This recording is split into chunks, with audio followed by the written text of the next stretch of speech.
Oiê! Oiê! Sejam muito bem-vindos a mais um episódio do nosso BíbliaCast! E hoje é dia de resumão, gente. A gente até esqueceu de mostrar com essa bagunça aí de Davi, que a gente lê primeiro Samuel, lê Salmos, depois lê Reis, lê Crônicas. Crônicas. Então a gente finalizou Samuel, então a gente vai fazer o nosso resumão de Samuel, o primeiro livro de Samuel. Exatamente, que daí depois a gente vai para 2 Samuel. Exatamente. E o que disse, né, no primeiro livro de Samuel, que também é chamado de primeiro livro dos reis. Ele começa ali falando do nascimento de Samuel, né? Então isso é bem bacana. O livro de 1 Samuel, maior parte dele é escrito por Samuel, né? Os estudiosos, né, acreditam que foi maior parte dele escrito por Samuel. Mas a gente vai ver lá já no final do livro de 1 Samuel que Samuel morre, e daí acredita então que teve dois personagens aí, dois sacerdotes que terminam de escrever o livro de 1 Samuel. E ali começa então contando do nascimento de Samuel. E começa falando da mãe dele, que a mãe dele chamava Ana.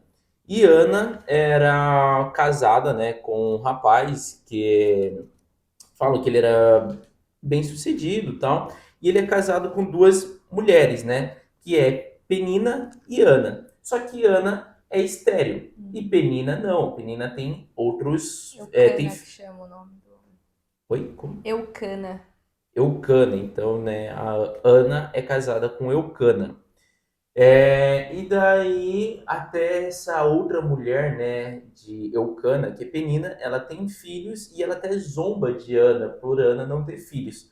Só que em nenhum momento Eucana deixa de amar Ana por causa disso. Só que Ana sente ali, né, um vazio, uma tristeza por não poder ter filhos. E daí, uma vez por ano, Eucana, né, e as suas duas mulheres vão para Siló fazer ofertas lá e fazer os sacrifícios deles. E daí lá, nesse momento, Ana faz então uma promessa ali para Deus, falando que se Deus concedesse um filho, ela separaria aquele menino para os trabalhos, né, no templo ali do Senhor, deixaria ele para servir a Deus. E Deus concede então esse filho, e que é chamado então de Samuel.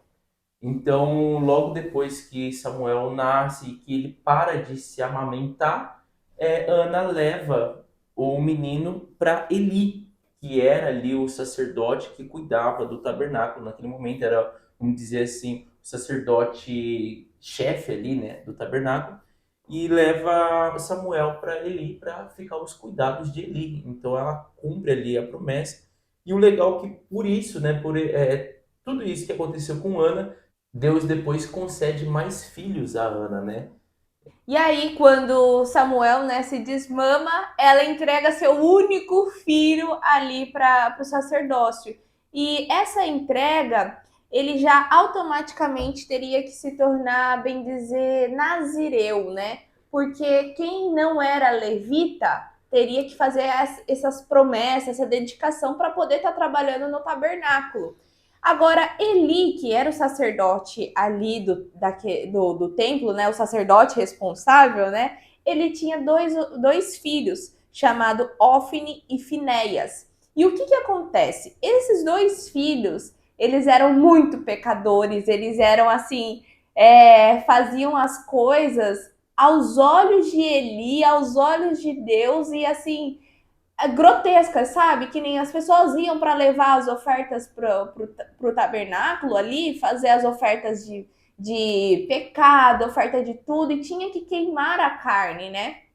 Era esse o tipo de oferta para se redimir com Deus naquela época. E o que Ofni e Finéias fazia? Ele pegava o servo com um garfão e pedia para ele retirar a carne ainda quando a gordura não estava toda assada. E isso aos olhos de Deus é horrível, né? E Eli fazia vista grossa para isso. E até então que Deus aparece para Samuel, quando Samuel ainda é jovem, estava dormindo ali, cuidando da Arca da Aliança, né? E fica chamando, Samuel, Samuel. E o Samuel, como ainda não tinha tido contato com Deus, né? Ele corre para Eli, que estava dormindo ali perto dele, né? E fala, pois não, né? Aí ele fala, eu tô dormindo, nem não sou eu, né? Aí depois que ele se toca que é Deus querendo falar com Samuel, e aí Deus fala, né, com Samuel, dizendo que os dois filhos de Eli iriam morrer, que Eli iria morrer, né, por conta dos pecados que, que eles fizeram e tudo mais, E que Eli, no caso, por causa da vista grossa que estava fazendo, né? Por não ter educado os filhos. Então, até tem uma passagem legal da gente entender que antes de Deus falar isso para Samuel, Samuel, um homem fala, né? Não fala o nome desse homem, só fala um homem de Deus veio a Eli e falou isso para Eli também. Falou assim, palavra de Deus para você, né? Palavra do Senhor. Por que você tem feito isso? Por que você tem feito vista grossa com as atitudes do filho com seus filhos? Você sabe, a cidade inteira comenta das coisas horríveis que seus filhos estão fazendo.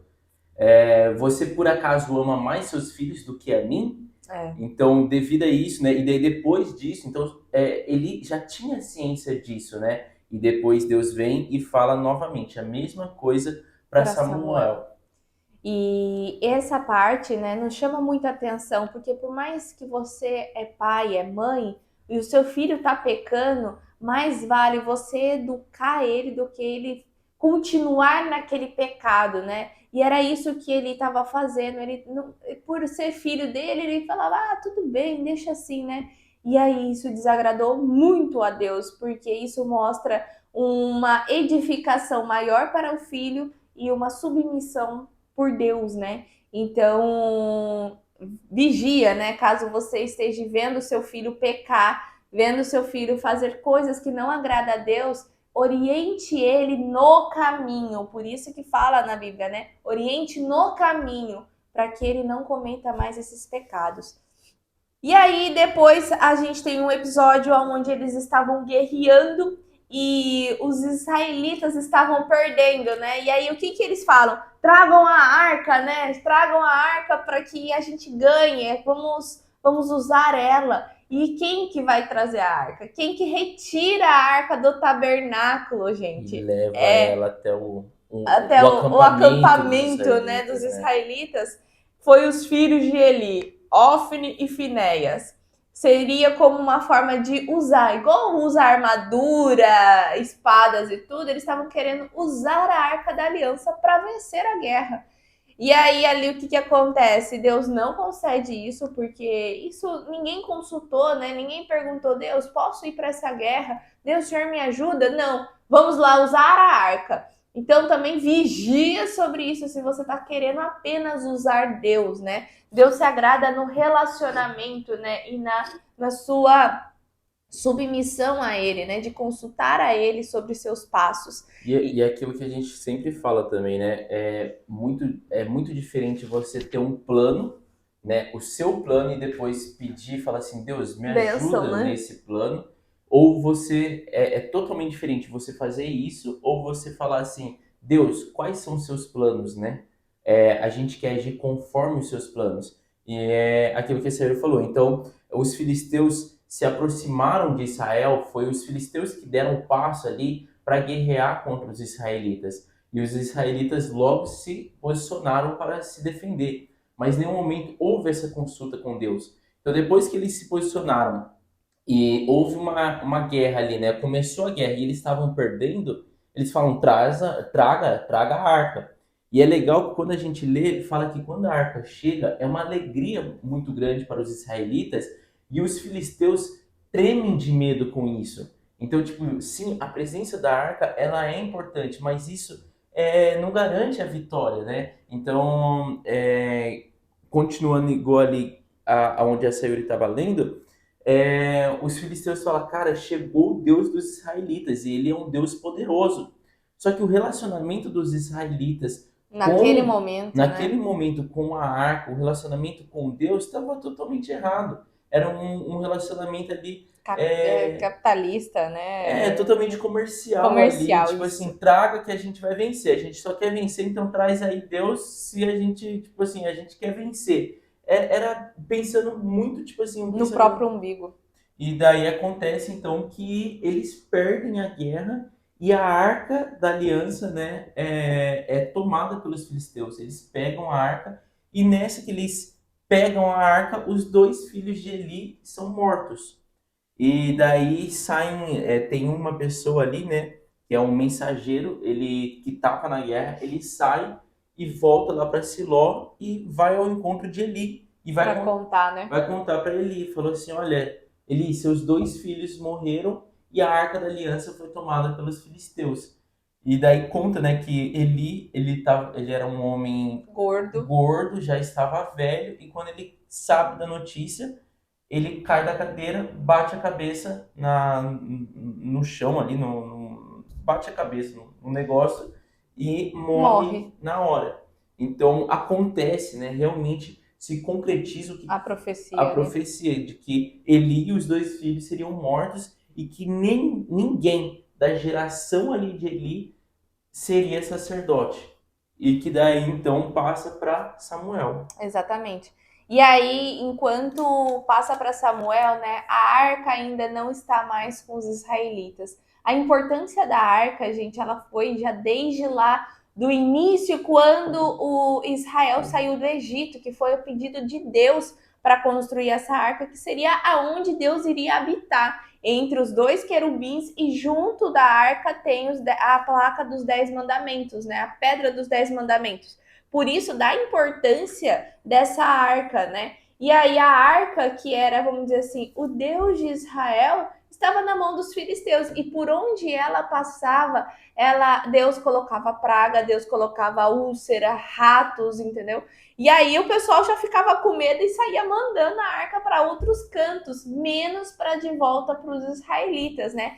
Até que eles veem assim que, meu Deus, a gente está morrendo, vamos devolver essa arca. E se isso for mesmo para devolver a arca, né? Se for Deus colocando essas pragas na gente, a gente vai colocar as duas vacas que têm filhotes, né? Que daí, igual o Jason explicou no episódio anterior sobre a vaca lá, que daí ela não vai em direção para outro canto, ela vai em direção aos filhotes.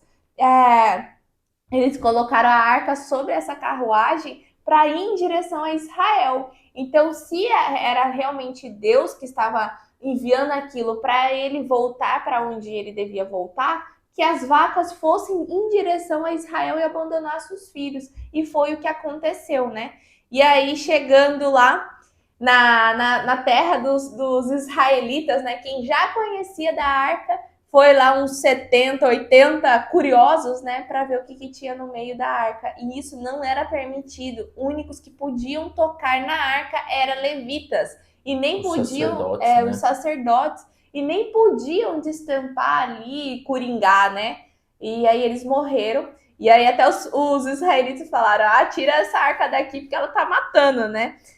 E o que acontece? Depois que volta a arca, né, eles guardam essa arca e Samuel já está ungido ali, né, sendo o juiz de Israel por enquanto, né? O juiz era quem era ungido de Deus para ser consultado, né? Quem tinha essa conexão com Deus e podia falar um direcionamento para o povo de Israel. Então, naquele momento, Samuel já tinha se tornado juiz, tá?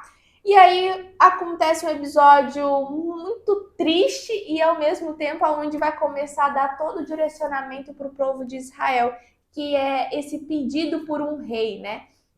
E Israel começa a pedir por um rei para governar eles, assim como os outros povos têm reis. Israel também queria ter um rei e Samuel fica entristecido com isso, porque fala: "Mas Deus, como assim, né, um rei para Israel? É o Senhor que nos governa, né?" E foi assim desde a saída do Egito, quem protegia, quem direcionava, quem tudo era Deus. Deus tinha um relacionamento com os israelitas, né? Era o povo escolhido de Deus.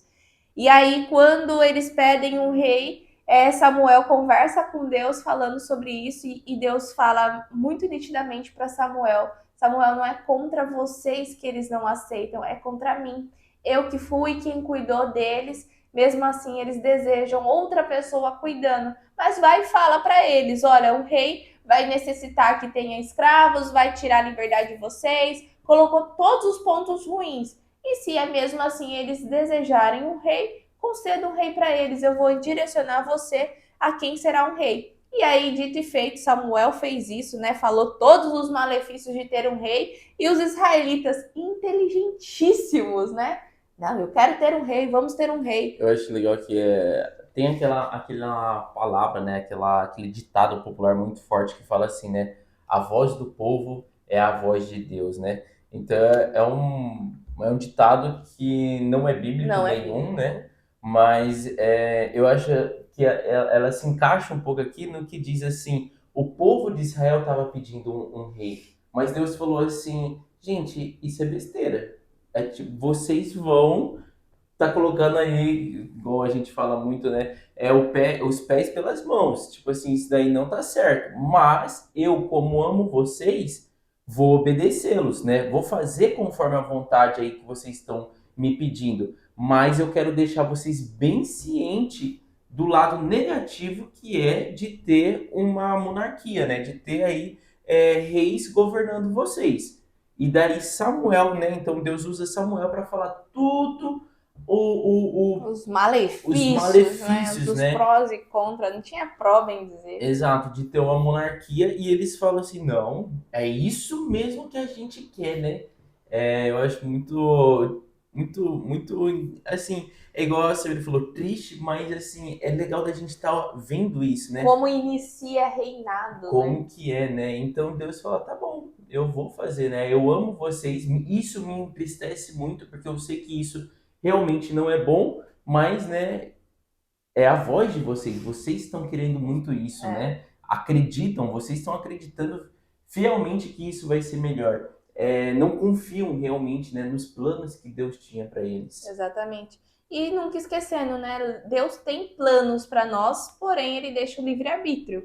Você escolhe, né? Então, às vezes você fala assim: "Ah, mas eu tô vivendo coisas que eu não quero, que não sei o quê". Mas em algum momento você tinha aquela forquilha assim, né? Você pode ir para cá ou pode ir para cá. Para cá, no início pode parecer ruim, mas vai ser muito melhor.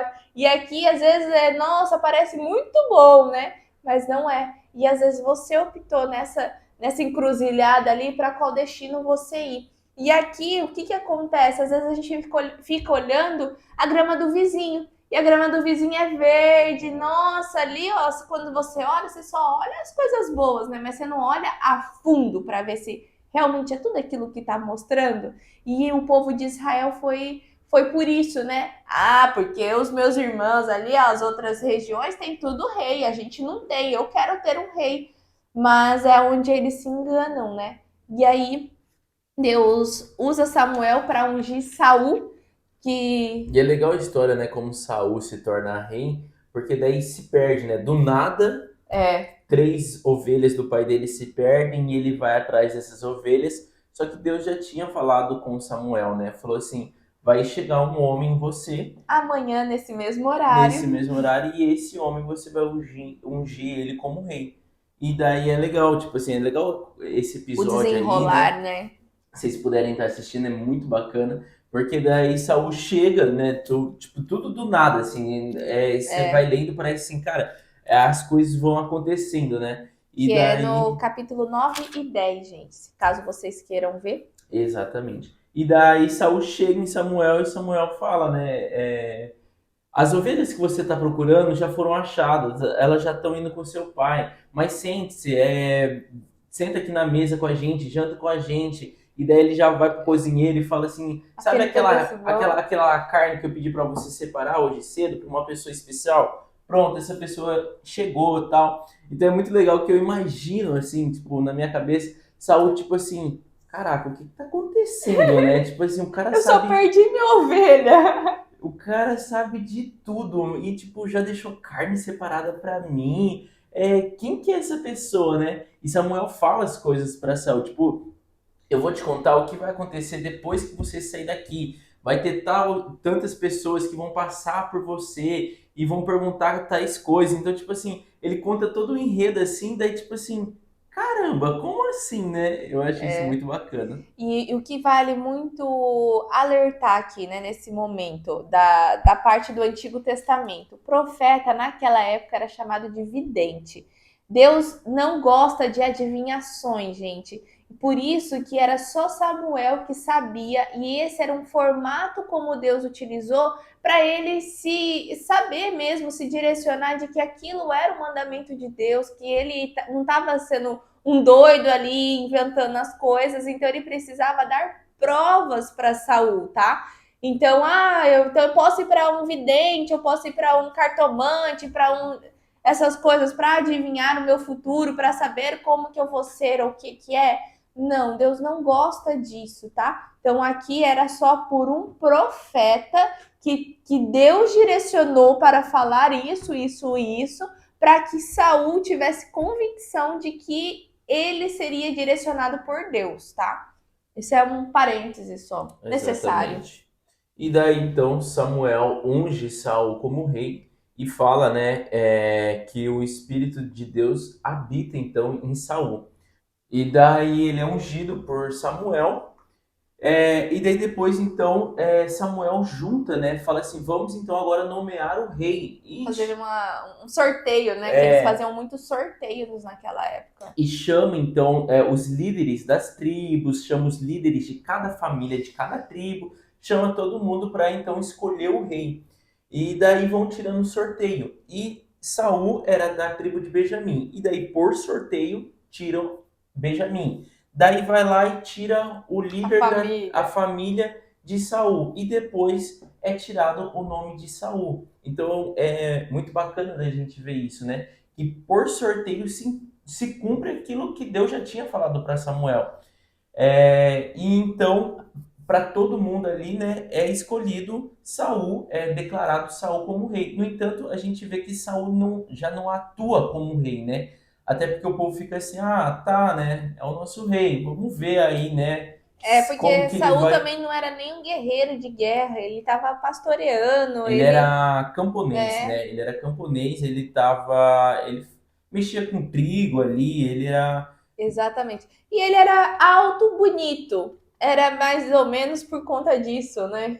Fala que ele tinha uma estatura que ninguém ali Dos era semelhante, israelitas, né, dos né? israelitas, porque falavam que o homem, o israelita mais alto batia no ombro dele. Então, fisicamente, fisicamente ele tinha uma presença ali, né? Mas ele tinha uma aparência realmente ali de imponente, né? Dá pra gente ver isso. Fala que não havia nenhum homem tão belo como Saul naquela época. E daí acontece que os amonitas eles vão se posicionam para lutar contra Israel. E daí nessa hora o espírito de Deus que estava dentro de Saul fala assim: "Querido, é agora. Você vai para a guerra". E daí Saul já fica ali irado, junto uns homens, vão para a guerra e ele vence os amonitas. E depois dele vencer os amonitas, então começa a falar assim: "Realmente é esse daí o nosso rei, Saul, Saul". E daí já começa ali a partir dessa guerra contra os amonitas que Saul realmente É é reconhecido pelo povo, reconhecido né? pelo povo como rei. Exatamente. E aí depois começa a ter várias outras guerras, gente. Tem até a parte onde Israel é desarmado e eles vão para a guerra lutar só com Jonatas e Saul. Jonatas é o filho de Saul, né? E só os dois estão com armas, só que já estão muito cansados, né? E aí Saul faz um juramento ali tirado do sovaco, bem dizer, que fala que ninguém pode comer até tal horário. E Jonatas estava super cansado e ele acha um favo de mel, né? E Jonatas não fica sabendo dessa promessa que o pai fez, né? Ele não estava presente no momento. E aí Jonatas vai e come esse favo de mel por conta desse desgaste, né? Ele falou, preciso retomar minhas forças para continuar lutando. E aí, resumindo, ele continua lutando, ganha a guerra ali, né? Mata muita gente, só que todos os outros estão, tipo, debilitado e só Jonatas revigorado, né? E Saul fala, mas quem que comeu, né? Quem que matou? Temos que matar quem não cumpriu o meu mandamento lá. E aí os próprios combatentes junto com eles falam, mas não podemos matar Jonatas, né? Jonatas descumpriu, comeu, mas foi ele que nos salvou. Não podemos matar ele, né? E aí, o juramento de Saul, né, é um juramento imprudente e ali começa a desagradar a Deus, né? Por ele começar a jurar e não cumprir, porque Deus não se agrada quando você não cumpre alguma coisa, né? Ele não te pede para que prometa nada, mas quando você prometer, cumpra. E ali Saul falou, né, que quem comeu, quem não coisou lá, ele iria matar. E daí, após então esse acontecimento, é legal da gente entender que Jonatas estava ali, né, sendo abençoado por Deus quando ele luta contra esses filisteus. E Deus queria, era da vontade de Deus que eles vencessem os filisteus. Só que por causa desse voto ridículo aí de Saul, eles não conseguem. Ele só ganha ali, mata alguns soldados e quando os filisteus saem correndo, que era para eles saírem atrás matando mais, eles não têm essa força por causa desse voto. E daí logo depois disso, né, depois dessa guerra que, querendo ou não, foi um fracasso, porque eles mataram só alguns homens e eles podiam ter matado muitos outros, Samuel vai até Saul e fala, olha, Deus está pedindo para mim que você luta contra os amalequitas. E é para você destruir todos os amalequitas, inclusive matar os reis, matar todos os animais. Deus tem ali uma ira contra os amalequitas, desde quando o povo saiu do Egito. Então faça isso. E Saul vai para a guerra, né, como Samuel pediu.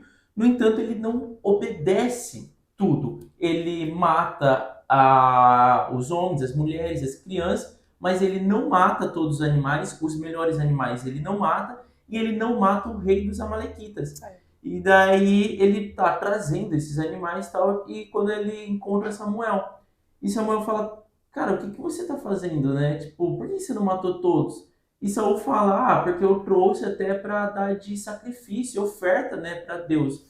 Daí Samuel fala, mas não foi isso que eu pedi para você, não foi isso que Deus Deus pediu pediu. para você, não foi essas palavras que eu te passei, né? Por que você está fazendo isso? E daí ele tem uma conversa, né, uma discussão ali bem complicada entre Saul e Samuel, que Saul fala, mas oxe, mas não agrada a Deus eu fazer os sacrifícios? E Samuel fala assim, mas o que agrada mais a Deus é a obediência.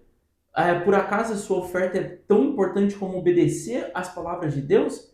Deus te falou uma coisa, então esquece o restante, né? Obedeça. Não tire as ideias da sua cabeça, né? Exato. Então, tipo, mesmo que Saul tinha boa intenção, não foi o que Deus tinha pedido. E ali, então, Samuel fala, olha, Deus está muito triste com você, Deus não vai mais Está contigo. estar com você, né? E ali, então, é uma sucessão de coisas que Saul vem fazendo, e daí ali é o ápice da história. E quando Samuel fala, Deus não está mais contigo, Deus vai ungir outro rei. É. E, E e esse momento com Saul, né, dessa parte de Deus se retirar de Saul, nos chama a atenção por conta de que Deus agrada conosco, ele nos leva para lugares altos, ele nos mostra as promessas, mas ele mantém com a gente desde que a gente continue caminhando com ele, né? Porque às vezes assim, a gente começa a conquistar coisas que um dia já foi um sonho, já foi um desejo para nós, e aí, se naquele momento a gente começa a se desviar, né, a se esquecer de Deus, a se afastar dos mandamentos dele, isso entristece ele. E aí aqui foi isso que aconteceu com Saul, né? E nesse momento dos amalequitas, bem dizer, foi o último teste de que Deus falou assim: olha, Saul não tá desse jeito, eu vou dar os amalequitas na mão dele, mas se ele cumprir com o que eu tô mandando, eu ainda vou continuar com ele, né? E aí Saul, como ele não faz o que agradou a Deus, Deus se retira da face, se retira a face dele de Saul e fala para Samuel ungir Davi, né? Ungir uma outra pessoa no lugar. Então, sempre se atente, né? Deus tem promessas para você, mas se você não caminha segundo o que ele deseja, ele continua com as promessas, mas ele pode entregar para uma outra pessoa, né? Então, vigia bastante sobre. E aí é onde começa Davi, A história de a Davi. história de Davi, né? Surge Davi, que vai ser o segundo rei de Israel, né? Exato. E daí também é legal de vocês estarem vendo esse capítulo, né, esse episódio Esse aí episódio. mais detalhado que já começa ali no capítulo 16. E daí fala então, né, que Samuel vai até lá a casa de Jessé, que tem os filhos, que era o pai de Davi, e daí ele não fala nada, ele não conta que vai ungir rei, é tudo bem disfarçado. E é legal da gente ver que Davi nem estava presente ali na casa, ele estava cuidando das ovelhas, ele estava pastoreando, e daí Deus está falando ali o tempo inteiro, fala assim, ó, Samuel, a gente vai ungir o novo rei. É, manda, né, passar os filhos ali de Jessé, que eu vou te mostrar qual que é. E passam ali os 7 filhos de Jessé. Jessé, e Deus fala, olha, nenhum desses. E daí Samuel fala, mas e aí, né? Daí ele pergunta para Jessé, você não tem nenhum filho? Não tem mais nenhum. Você tem certeza? Porque era para estar todos aqui, né? Daí Jessé fala, puxa, verdade, Tem o né? menor de todos, Tem ele era o um, mais novo, né? tem um, Menor de idade. isso. E falou, tem um lá que eu esqueci, menino, tá lá cuidando, né? Então é legal da gente ver isso, né? Realmente ali que ele. Davi era totalmente um improvável, assim, né? É, nem o pai dele imaginava que ele poderia ser a pessoa que seria ungido. É. Mas e quando Samuel chega na casa, né? Ele não fala que ele vai ungir alguém. Ele só fala que vai fazer uma oferta e que é todo mundo à mesa, né? E ele estava com um relacionamento com Deus e Deus direcionando ele o tempo inteiro, né? E aí, quando traz Davi, aí Deus fala: é esse. E aí, quando é esse, Samuel tira o óleo, né? Unge Davi ali e tudo mais. Acontece aquele momento e se passa tempo. Então, quando Samuel unge Davi, não é assim, ungiu Davi, ele já vai se tornar rei. Não, vai ter outros acontecimentos, né? E dentro desses acontecimentos surge o gigante, que daí é onde os filhos de Jessé, né, os outros filhos já eram maiores, porque a gente leu aqui na Bíblia que era acima de 20 anos, né? Eles já podiam ir à guerra. E os outros filhos de Jessé estavam na guerra, né, contra os filisteus. E aí, como o Davi era menor, ele não estava. Só que Jessé falou assim: olha, vai lá, leva comida para os seus irmãos e veja como eles estão. E nesse momento que ele vai levar a comida para os irmãos, ele vê Golias, ouve, né, Golias desafiando os israelitas, né? Venha só um para mim. Quem me matar, a gente se entrega, né? A gente deixa. Mas por que Golias estava fazendo isso? Porque Golias tinha aí, vamos dizer, 3 metros de altura contra os outros que tinham 1,5 m, 1,80 m. Então ele era muito gigante, né? E todos os israelitas estavam com medo, saindo da linha de frente, né? E o próprio Saul, rei ali de Israel, falou: quem vencer a guerra, o pai não vai mais pagar imposto, eu vou dar minha filha. Tipo assim, tinha N vantagens, né? E aí Davi ali, gurizinho, tudo, ouviu aquilo e aí saiu perguntando para as pessoas, né? Mas quem que é esse? Que vai ganhar, né? Ah, é isso. Aí foi e perguntou pro E o outro. bacana é muito legal assim da gente ver que logo que Davi chega, o que mais chama atenção é a afronta de Golias com o povo israelita, né? Então, logo no começo, quando ele tá ali, que ele foi ver os irmãos para ver se os irmãos estavam vivos e falar para o pai dele, foi bem no momento, né? Fala aqui na passagem na Bíblia que foi o momento que Golias estava afrontando É. os israelitas. E ele fala, né? Quem é esse incircunciso que está afrontando o exército de Deus? Quem é esse doido, né? Ele tá muito louco de estar afrontando a gente, não sabe quem que a gente é. Então isso é muito legal que O posicionamento, é né? relatado na Bíblia essa revolta de Davi, falando assim, é Indignação. uma indignação. E daí depois começam a falar. Então daí vem essa parte que essa Yuri está falando, do povo falando assim, ó, Saul tá oferecendo tal coisa para quem lutar. E é legal da gente ouvir que Davi, ele pergunta, né, as coisas, mas em nenhum momento ele se posiciona para ir lutar contra Golias. No entanto, para as pessoas, né, para aqueles soldados que ele pergunta, pedindo informações, querendo saber mais sobre aquela história, aqueles soldados vão até Saul e falam: olha, tem Um um doido. doido lá, um menino lá, que ficou perguntando, parece que ele está interessado. E daí é quando chamam Davi para falar assim: e aí, você vai querer lutar com esse Golias, né? Esse tal aí de Golias? Porque eu imagino assim, igual a gente falou, Davi não tinha idade para ir para a guerra. Então ele fala assim: eu nem posso, né? Quem que sou eu? Não tô nem alistado, né? Para o exército, né? Então, tipo assim, poxa, não tem o que eu fazer, né? Só que ele fica irado ali, ele se posiciona querendo, né, isso. E daí tem então conta essa parte aí que ele vai e daí coloca uma armadura nele, só que a armadura é muito pesada, ele não conseguia nem andar com aquelas armaduras, e ele fala: olha, Arranca tudo isso aqui. arranca isso de mim, fica tranquilo, eu vou pra guerra com a minha roupa mesmo, deixa aí, fica em paz aí que Deus está comigo e não tem problema não.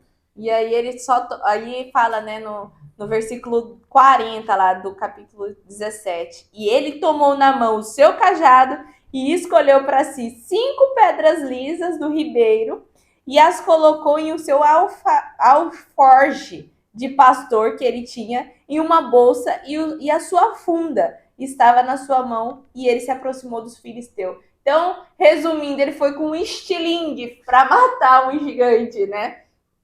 E daí tem também essa passagem muito bacana que fala, né, que ó, Golias. o Golias fala assim: ah, o que, que você tá vindo aí pra mim em Acho que cima? eu sou um cão. Que eu sou um cão pra vir pra cima de mim com um pau, né? E o pau, no caso, era o cajado que Davi usava.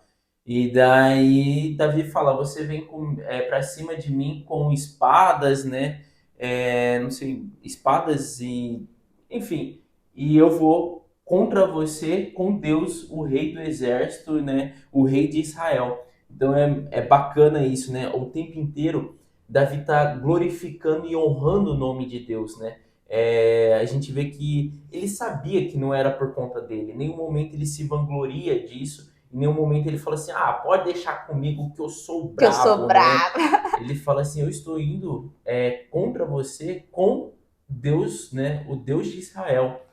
E daí acontece que ele joga uma pedra só, né, com a funda dele, uma pedra que ele acerta a testa do Golias e o Golias cai ali no chão já. E morre. E daí ele tira, né, a espada do Golias e com a própria espada do Golias, porque ele não tinha nem espada, não tinha, ele só tinha pedra. Com a própria espada do Golias, ele mata Golias. Exatamente. Mas o que a gente nunca pode esquecer, gente? Ele já estava ungido por Deus. E sempre quando alguém é ungido, a gente pode ler na Bíblia, é o Espírito do Senhor habita na pessoa e aí faz isso, faz aquilo. E isso a gente viu também em Sansão. Quando Sansão perdia a força, o Espírito do Senhor habitava nele e ele ficava muito forte.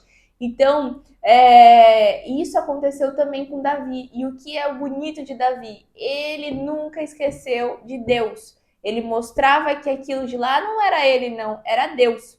Então, acontece sobre isso e é onde ele é atraído aos olhos de Saul, né? Saul fala: chama esse menino aí, quem é ele, né? De que família ele é? Ele vai estar junto com a gente lá. E Jonatas também se agrada por Davi. Jonatas, que era o filho de Saul, né? Então ele se agrada com Davi. E Davi casa-se com Mical, porque ele venceu Golias, né? Então era o pacto ali, a promessa de Saul, né? Quem vencesse.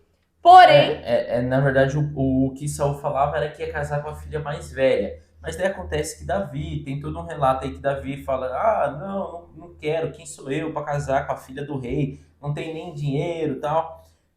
Só que um adendo um pouquinho antes disso, que é legal da gente ver, que depois que Davi mata Golias, a população israelita começa a falar assim: nossa, esse menino ele é incrível, ele nos livrou dos filisteus, ele matou esse gigante. E até o povo fica muito feliz com a vitória, no entanto começa a cantar: Saul matou milhares e Davi matou dezenas de milhares. E essa música, ela é cantada outras vezes, a gente vê que essa então é uma letra de uma música aí que fica uma música popular entre os israelitas, E isso também gera em Saul uma, tipo ali, ei, Uma uma inveja inveja, também, né? começa, Quem que é esse guri aí? falou assim, daqui a pouco esse menino vai se tornar rei, porque ele está crescendo tanto, né, popularmente, que isso daí é um perigo. E daí então tem essa parte aí de que começa, né, a gente começa a ler a partir aí do 18, do capítulo 18, e começa a nascer essa inveja e essa ira de Saul com Davi, mas também nasce uma amizade muito forte de Davi com Jonas. Jonatas, que é o filho de Saul. E daí a gente vai vendo depois disso que tem sempre Essa ali essa perseguição, né? perseguição. São vários capítulos aí que é o tempo inteiro Saul perseguindo Davi, Saul perseguindo Davi. E Davi nunca fez nada para Saul. Era somente uma inveja ali, realmente um medo, né? Fala até que Saul começa a ter medo de Davi porque via que o Espírito de Deus estava em Davi e falava: esse menino vai ser rei, esse menino vai ser rei, e aquilo preocupava muito Saul, né? Então a gente vai vendo que é uma montanha russa aí de perseguição de Saul com Davi, e Davi fala assim: mas o que eu te fiz? Davi tem duas oportunidades, né? A gente lê no livro de Samuel que Davi tem duas oportunidades de De matar. matar Saul e ele não mata. Ele fala assim: meu rei, o que eu estou te fazendo, o mal que você está me fazendo, eu estou te fazendo com bem. Eu Tô te poderia retribuindo com bem, né? te retribuindo com bem. E aí eu poderia te matar a qualquer momento, mas eu não faço isso, né? E isso a gente vai ver durante todo o livro ali, após essa parte, esse episódio de Golias, né? Essa perseguição. E aí, o que acontece? Os filisteus estão atacando Israel e Saul já tinha mandado matar todos os adivinhadores, os que consultavam o espírito e tudo mais. E Samuel já tinha morrido já, né? No 25, Samuel morre. Só que daí, como tá essa perseguição ali, já iniciando essa guerra, Saul vai atrás de uma consultadora de espírito, né, e pede para trazer Samuel de volta para ver, né, para consultar ele sobre se eles iam ganhar a guerra ou não, porque ele já tentou falar com Deus e nem em sonho Deus mais falava com Saul. Então, para você ver o quanto Deus já tinha se rasgado com Saul, né? E aí, quando ele traz Samuel de volta, Samuel reforça para ele, fala: olha, Deus já se virou, Deus já se rasgou com você. Você vai morrer, seus filhos vão morrer também. Você vai perder essa guerra e já tem um outro ungido de Deus, né? Porque do mesmo jeito que ele via como Davi estava sendo glorificado ali, ele já tinha provado disso, porém ele se perdeu, né? Então aqui a gente fica bem atento por que ele perseguia tanto Davi, né? Porque ele já sabia que Davi seria rei. Tanto é que quando ele falava para Jonatas, que Jonatas era já amigo de Davi e estava ajudando Davi, ele falava assim: por que você está fazendo isso? Você não quer ser rei? Ele vai ser rei no seu lugar. Você tem que defender o seu trono. E Jonatas já sabia que quem tinha que ser rei era Davi. Mas Saul tinha se cegado, né, pelo status, pelo poder ali, e que desejava manter aquilo a todo custo. E é legal da gente só dar um adendo que nesse episódio, né, nesse contexto que está acontecendo tudo isso, Davi não estava com os israelitas. Tem toda ali uma história, mas pelo fato de Saul sempre estar perseguindo ele, ele tinha fugido, ele não estava mais morando em Israel, e ele estava ali morando com os filisteus, mas ele não luta contra os filisteus, a favor dos filisteus contra os israelitas, nem luta junto com os israelitas. Ele fica ali nessa guerra entre os filisteus e Israel, que Saul ainda está à frente como rei, ele fica por fora, e até tem um episódio ali que ele vai defender a cidade onde eles estavam morando lá na região dos filisteus, né? Que essa cidade é atacada pelos amalequitas, e ele vai atrás ali dos amalequitas, recupera as coisas, mas é legal só da gente entender, onde estava Davi quando isso estava acontecendo? Ele estava aí no segundo Fugindo. plano, né? Ele estava em uma outra situação. E daí termina então o livro de Samuel falando exatamente isso que Samuel, né, o espírito de Samuel falou para Saul.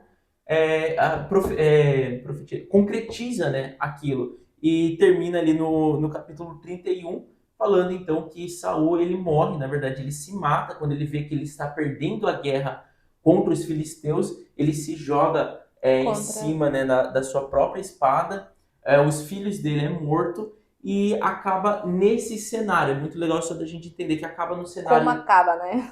como acaba. Davi está morando lá com os filisteus, mas ele não está na guerra, porque ele estava fugindo de Saul, e termina nessa guerra os filisteus vencendo, ocupando terras ali dos israelitas, e acaba Saul morto e os filhos dele também mortos. Então acaba sem um rei em Israel. É, aí se dissipa, né, essa notícia de que Israel está sem reinado, sem proteção, e aí é onde os filisteus começam a querer dominar territórios, né? Então a gente finaliza o primeiro livro de Samuel com essa morte e com Davi no meio dos filisteus ali para salvar também a própria família, né? Tanto é que no meio ali do livro de Samuel a gente vê que ele vai para lá, pede Ziclag, né, como cidade para os filisteus, para proteger as suas duas mulheres, né? Então, vale você continuar com a gente para ver o que vai acontecer, né? Como que Davi vai se tornar realmente rei de Israel, né? O que vai acontecer pós essa morte de Saul? Porque os filisteus chegam a cortar a cabeça de Saul e de pendurar no templo de Dagon, que era o deus deles, né? Então aí a gente vai ver um desenrolar muito grande dessa história toda. É E acho que isso é aí. isso, né? É com isso que a gente termina hoje. Você pôde ver em um vídeo só toda a história aí de 1 Samuel, né? O reinado do primeiro rei, que foi Saul, e depois a ungição do segundo rei, que vai ser Davi, né? Como foi essa história de Davi. E é muito legal você pegar a Bíblia mesmo, abrir os episódios anteriores para ver esse desenrolar da monarquia, né? E até o momento onde Davi vai ser realmente rei. Para a gente também ter a convicção sobre nossas promessas, né? Às vezes a gente é muito ansioso, quer as promessas já cumprindo, que vai ser tudo mil maravilhas quando Deus fala. E não é, gente. Existe a parte da aprovação, existe a parte onde você vai ser lapidada, onde, até chegar o momento onde você vai receber a bênção que um dia já foi dita para você. Então, acho que a gente lendo sobre Davi também nos ensina sobre ter paciência, resiliência e confiar em Deus, tá? Então, fica com a gente aí, já se inscreve no nosso canal, já dá o seu like e esteja conosco no próximo episódio para ver a continuação de todo esse desenrolar e seja com a gente também no Ouvintes da Fé, que é o primeiro link aqui da descrição, que é o ambiente onde a gente colocou lá para ser mais a fundo de como caminhar com Deus, como agradar a Deus, né? E como orar para receber as bênçãos de verdade ali para a tua vida, caminhar segundo o desejo que Deus tem ali, né? Para as promessas em nossas vidas. Então não perca tempo, entra no primeiro link aí da descrição, faça parte, faça sua assinatura no Ouvintes da Fé, que a gente está lá à sua disposição para estar te ajudando nesse caminhar aí, nesse aprofundamento de relacionamento com Deus, tá? Te esperamos lá no Ouvintes da Fé e amanhã no próximo episódio. Um beijo. Tchau! Tchau! Oiê! Parabéns! Você concluiu mais um episódio do nosso Bíblia Cast. Aqui do lado eu já deixei o quê? O nosso canal para você estar se inscrevendo e aqui abaixo o sininho para você já deixar ativado e ser notificado sempre quando a gente lançar o próximo episódio. E o próximo episódio já tá aqui também para você estar assistindo e crescendo cada vez mais espiritualmente, viu? Então vai lá, já clica aqui e já assista o próximo episódio. Nos vemos! Tchau!